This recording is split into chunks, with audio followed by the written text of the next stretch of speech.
네, 오늘 말씀은 기억해야 할 사랑, 기억해야 할 사랑 이란 제목으로 말씀을 나누겠습니다. 오늘 말씀에서요, 하나님께서는 이스라엘 백성들이 그 애굽, 이집트에서 나와서 광야에서 지내던 시절을 신혼 때의 사랑이라고 말씀하십니다. 왜냐하면 사실 광야가 어떻게 신혼 때의 사랑이라고 할 수 있겠습니까? 척박하고 힘든 환경이죠. 그런데 그래야지만 하나님을 찾는 우리들의 모습이 있기 때문이에요. 환경이 어려우면 어려울수록, 상황이 어려우면 어려울수록 더 하나님을 굳게 의지하기 때문이라고 볼 수가 있겠죠. 저와 여러분들이 그렇기 때문에 늘 광야가 있어야 된다라는 것을 좀 기억했으면 좋겠어요. 광야라는 것은 그 말씀이라는 단어와 어근이 똑같기 때문에 늘 말씀이 들려지고 있는 그 구조 속으로 우리들을 몰아가야 된다라는 거겠죠. 그렇다면 오늘 말씀을 통해서 우리에게 정말 이 말씀이 계속해서 들려지고 있는가, 우리 하나님과의 그 첫사랑을 잃어버리지 않는가를 점검해 봐야 된다라는 겁니다. 그래서 첫 번째로요, 광야에서의 사랑을 기억해야 합니다. 1, 2절인데요. 여호와의 말씀이 내게 임하니라 이르시되 가서 예루살렘에 귀에 외칠지니라. 여호와께서 이와 같이 말씀하시기를 내가 너를 위하여 내 청년 때의 인애와 내 신혼 때의 사랑을 기억하노니 곧 씨 뿌리지 못하는 땅 그 광야에서 나를 따랐음이니라 라고 말씀해 주고 있어요. 1절에 보니까 여호와의 말씀이 내게 임하였다라고 말씀해 주고 있는 거죠. 정말 예레미야 선지자 당시에 많은 거짓 선지자들이 있었거든요. 그렇지만 말씀이 임하는 자는 이렇게 예레미야에게만 임했다라는 것인데요. 2절에 보니까요, 예루살렘의 귀에 외칠지니라 라고 말씀해 주고 있어요. 귀에 외친다라는 것은 무슨 말이겠습니까? 더 이상 이들이 듣지 않는 귀가 되어 버렸다라는 것을 말씀해 주고 있어요. 4절에도 보면요, 여호와의 말씀을 들으라, 이게 복수 형태 명령형으로 되어 있거든요. 이렇게 귀에 외쳐라, 또 이렇게 말씀을 들으라, 그 말씀을 하고 있는 이유는 남유다 백성들이요, 정말 듣지 않고 있음을 반증하고 있는 것입니다. 무엇이 그들로 하여금 하나님의 말씀을 듣지 못하게 하였겠습니까? 그것은 바로 안일함, 또 자신들의 생각에 빠져서 이렇게 하나님의 권면을 무시하고 있는 것이에요. 듣는 기능에 문제가 생긴 거겠죠. 우리도 돌아봐야 되는 것이 있어요. 나는 이 말씀을 듣는 기능이 정말 제대로 작동하고 있는가를 돌아봐야 된다라는 것이겠죠.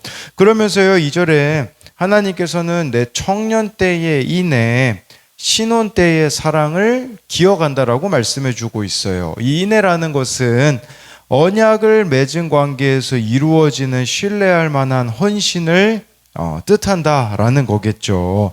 신혼 때의 사랑에서 이 사랑이라는 것을 원어로 보니까 신실하고 온전하게 마음을 다한 헌신 속에 나타나는 감정적 사랑을 뜻한다고 볼 수 있어요. 이렇게 인애와 사랑을 보여줬던 그 첫사랑의 증거가 무엇이냐면 바로 2절에 그 광야에서 나를 따랐음이라 인 거예요.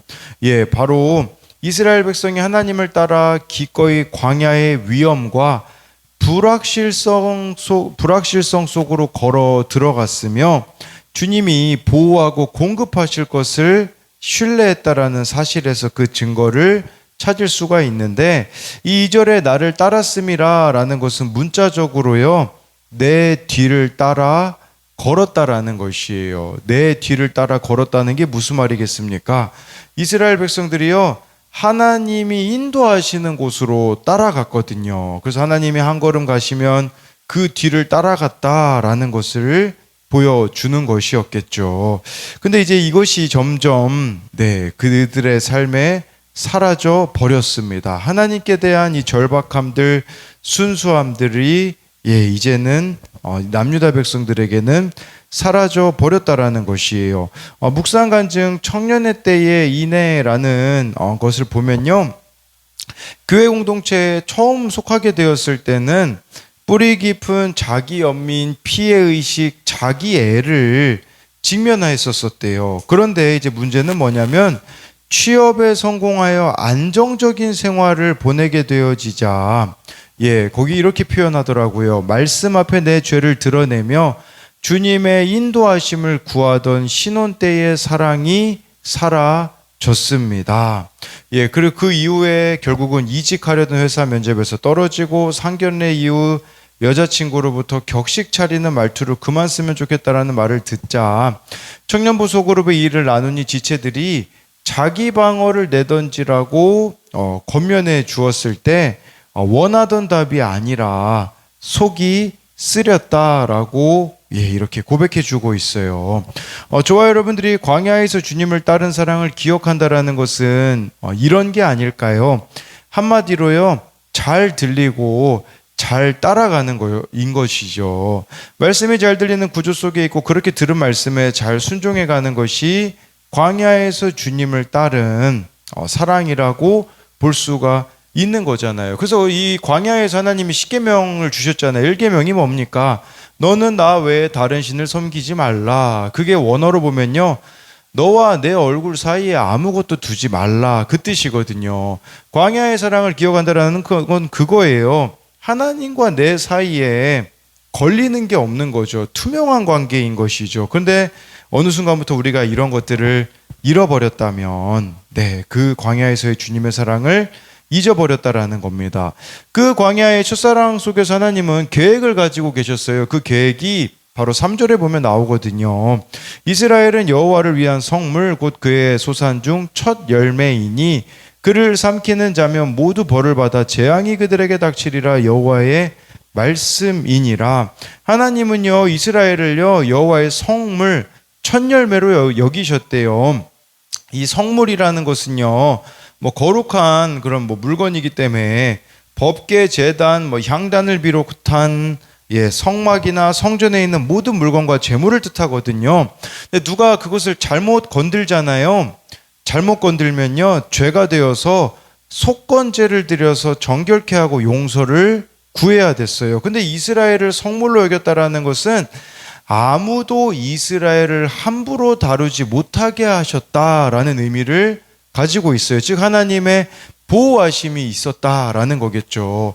또 그의 소산 중 첫 열매라는 것은 처음 것을 드린다는 게 곧 전부라는 의미가 있었잖아요. 하나님께는요, 이스라엘 백성들이 전부였었음을 말씀해주고 있는 것이겠죠. 전부라는 의미도 있겠지만 첫 열매라는 것은 이들에 대한 하나님이 기대가 있었다라는 거겠죠. 그것은 바로 하나님께 드려진 존재이기 때문에 이들이 구별된 삶을 하나님은 살기를 원하셨다라는 것입니다. 그래서 이것에 대한 적용도요, 내가 광야에서 주님을 절박하게 따랐던 때는 언제입니까? 지금 나는 그 사랑으로 주를 따르고 있습니까? 두 번째 질문은 무엇이 나로 하여금 하나님과의 관계에 있어서 투명하지 못하게 만듭니까? 정말 하나님과 내 얼굴 사이에 걸리는 것이 없어야 되는데 자꾸 걸리게 만드는 그 무엇이 여러분들에게 무엇이 있는가를 묻는 것이죠. 두 번째는요, 하나님과의 이 사랑을 기억하기 위해 우리가 버려야 될 게 있는데 그게 바로 우상들이라는 겁니다. 4절 5절인데요. 야곱의 집과 이스라엘의 집 모든 족속들아 여호와의 말씀을 들으라. 나 여호와가 이와 같이 말하노라. 너희 조상들이 내게서 무슨 불의함을 보았기에 나를 멀리하고 가서 헛된 것을 따라 헛되이 행하였느냐라고 말씀해 주고 있어요. 이제 가나안 땅에 들어가게 되어지자 우상 숭배가 시작되었다라는 것을 말씀해 주고 있는 거죠. 가나안 땅은요, 이스라엘 백성들의 광야에서는요, 유목민의 생활이었잖아요. 그런데 가나안 땅에 들어가니 정착 생활을 하게 되어지고 그러다 보니 농사를 더 잘 지으려고요, 바알과 아세라를 숭배하였다라는 거죠. 우상을 따라간 결과는 뭐겠습니까? 5절에 나와 있듯이 헛된 것, 이건 아무것도 아닌 것이라고 할 수가 있는데 예, 이스라엘은 하나님을 버리고 잡을 수 없는 허탄한 것, 바람 같은 것, 아무것도 아닌 것을 따라갔다라는 것을 보여주는 것이에요. 사랑하면 닮는다라는 말이 있잖아요. 우리가 하나님 형상대로 창조되었기 때문에 하나님을 사랑하고 경배하면 하나님을 닮아가게 되어져요. 그러나 우상을 사랑하게 되어지면 어떻게 될까요? 허무함, 헛됨이라는 게 허무함이라는 거거든요. 공허함만 남게 되어진다라는 것을 우리가 알아야 된다라는 것이죠. 6절에 보니까요, 그들이 우리를 애굽 땅에서 인도하여 내시고 광야 곧 사막과 구덩이 땅, 건조하고 사망의 그늘진 땅, 사람이 그곳으로 다니지 아니하고 그곳에 사람이 거주하지 아니한 땅을 우리가 통과하게 하시던 여호와께서 어디 계시냐 하고 말하지 아니하였도다. 저와 여러분들이요, 네, 우상 숭배하고 있는가 아닌가를 점검해 볼 수 있는 것은 무엇이냐면요, 하나님을 찾고 있는가를 보면 알 수 있어요. 정말 이들이 가나안 땅에 들어가게 되어지니, 예, 6절 마지막 절에 나와 있잖아요. 여호와께서 어디 계시냐 하고 말하지 아니하였도다. 무서운 애굽, 죽을 것 같은 광야에서 벗어나자 더 이상 하나님을 찾지 않게 되었다라는 것이에요. 환경을 이기는 장사가 없거든요. 우리도 돌아봐야 돼요. 조금만 삶이 괜찮아지면, 조금만 문제가 해결되어지면, 조금만 내 인생이 원하는 대로 되어지면요, 제일 먼저 잃어버리는 존재가 바로 하나님이라는 것입니다. 그렇기에 6절에 우리들의 삶에 광야가 있다는 거, 그 광야가 무엇이겠습니까? 사막과 구덩이와 건조하고 사망의 그늘진 땅이 있는 것이고, 사람이 거주하지 않는 땅, 이게 바로 광야이거든요. 즉 아무도 나에게 도움을 줄 수 없는 그 광야가, 예, 축복이라는 것이에요. 즉 한마디로 광야는요, 고난이라고 할 수 있는데, 고난이 축복인 이유가 무엇이겠습니까? 하나님을 잃어버리지 않기 때문이라고 볼 수가 있는 것이에요. 그래서 우리는 정말 광야로 자원해서 들어가셔야 됩니다. 고난 속에 들어가라는 의미가 아니라, 아까 말씀드렸듯이, 예, 이렇게 말씀이 들려지는 그 구조 속에 끊임없이 나를 내어 던져야지만 나의 우상들을 하나씩 버릴 수가 있기 때문이라는 것이죠. 7절 8절을 보면 내가 너희를 기름진 땅에 인도하여 그것의 열매와 그것의 아름다운 것을 먹게 하였거든 너희가 이리로 들어와서는 내 땅을 더럽히고 내 기업을 역겨운 것으로 만들었으며 제사장들은 여호와께서 어디 계시냐 말하지 아니하였으며 율법을 다루는 자들은 나를 알지 못하며 관리들도 나에게 반역하며 선지자들은 바알의 이름으로 예언하고 무익한 것들을 따라느니라. 예, 하나님을 버리고 우상들을 선택한 삶의 결론들을 7절, 8절은 묘사해 주고 있어요. 그 삶의 결론이 뭘까요? 7절에는 역겨움이라고 말씀해 주고 있고요. 하나님을 떠난 삶의 결론 8절은요, 예, 무익함이라고 말씀해 주고 있습니다. 하나님께서 기름진 땅으로 인도하여 좋은 걸 먹게 하였는데 하나님을 놓치게 되자 삶의 결론은 역겨움과 무익함밖에 남는 게 없다라는 것입니다. 왜 그렇겠습니까? 예, 바로 우상 숭배의 결론이자 욕심 때문이라고 볼 수가 있는 거죠. 욕심이 커지면 커질수록 하나님을 붙잡는 손을 한 가지씩 놓기 때문에 바로 이러한 결론들이 이루어지는 것이죠.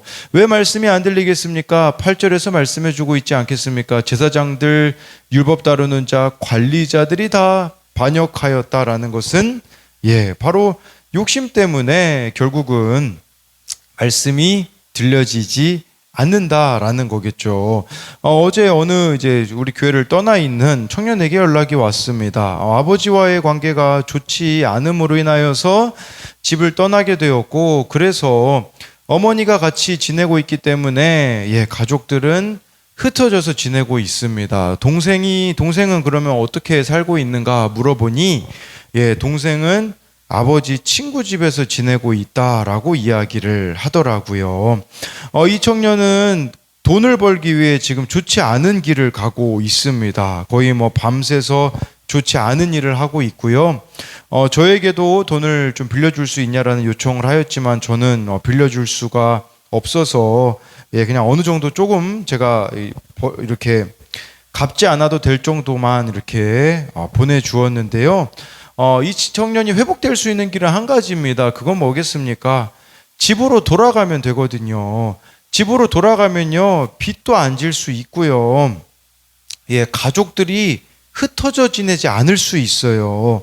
근데 왜 집으로 돌아가지 않냐? 집으로 돌아가기 위해서는 버려야 될 것들이 많기 때문에, 내려놓아야 할 것들이 많기 때문입니다. 그것이 싫어서 계속 외면하다 보니 마치 7절에 나와 있는 기름진 땅, 아름다운 것을, 기름지고 아름다운 이 인생을 역겹고 무익한 것으로 자꾸 만들어가고 있다라는 생각이 들었습니다. 마찬가지지 않겠습니까? 우리 또한 하나님께 돌아가야 되는데 하나님께 돌아가고 있지 않으니 우리들의 인생을 자꾸만 역겹고 무익한 것으로 만들고 있지 않느냐라는 것이에요. 그렇기 때문에 정말 좋아요, 여러분들이 하나님께 돌아감으로써 이 말씀이 들려지는 회개의 삶이 되기를 소망합니다. 그래서 이것에 대한 적용 질문은요, 내가 말씀을